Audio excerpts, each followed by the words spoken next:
England last night. They lost the game.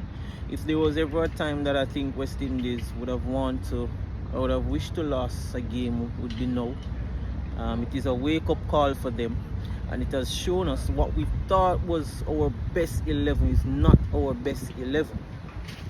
The next thing is that the teams that would have been playing against are lesser opponents opposed to England. I think this was our major test. It was a big test for us. It was also a big test for our bowlers. Well, I think going into this World Cup, the bowling was where my question mark was.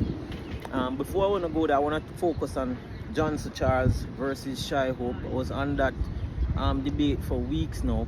I'm always of the view that Shy Hope is what you would call an insurance policy, based on the way that he plays, his technique, his temperament, and his ability to play spin.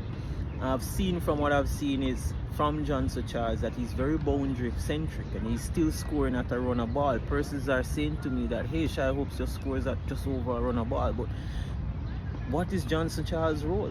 I mean, we're expecting Johnson Charles to score over 150. His strike rate should be around that. I mean, with the kind of player that we know him to be, I think that is the role that we want to see Johnson Charles play. So far, I think he has been below par. Now, it's going to be interesting to see what happens with Brandon King, because I'm hoping that if Brandon King is unfit, then Shy Hope will come in.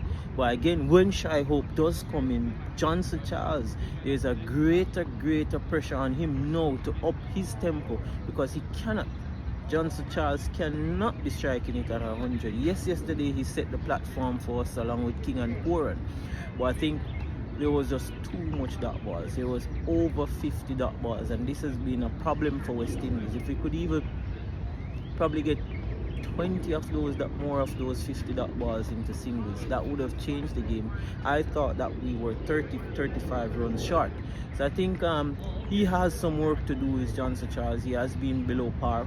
Moving away from him, for the life of me, I cannot think how Obed McCoy was not in the 11. But then again, it goes back to how I think the coaching staff was thinking, that hey, they think that this 11 that lost last night was our best 11, and it has proved us wrong, especially with the vulnerabilities in the bowling. But I think Obed McCoy, talking about insurance policy, the work that he has done so far from Kingston in those games against South Africa, I mean, he has shown that he can bowl in the middle and he can bowl the depth overs, which are very important. And I think Obed McCoy and Shy Hope has a big role to play in this team. We talk about Nicholas Pooran having a big role to play. Those two guys need to come in the team and have a big role to play. And next thing is the captaincy, the vice captaincy decision of Alzarri Joseph. I think it has put the team in a spot, and it has now we have to pick Alzarri Joseph. We have to. And is Alzarri Joseph a main fixture in that 11? That Alzarri Joseph should always be in that 11, because there are question marks around his bowling. Also, is Alzarri Joseph, at times he does goes for run. He's a bit of a ding-dong gamble when it comes to the last 5 overs, to bowl those overs. So I think decisions like those from a selection perspective has really haunted West Indies so far, and it is just showed up in this game against the English. But I think big decision, should Alzarri Joseph continue as vice captain?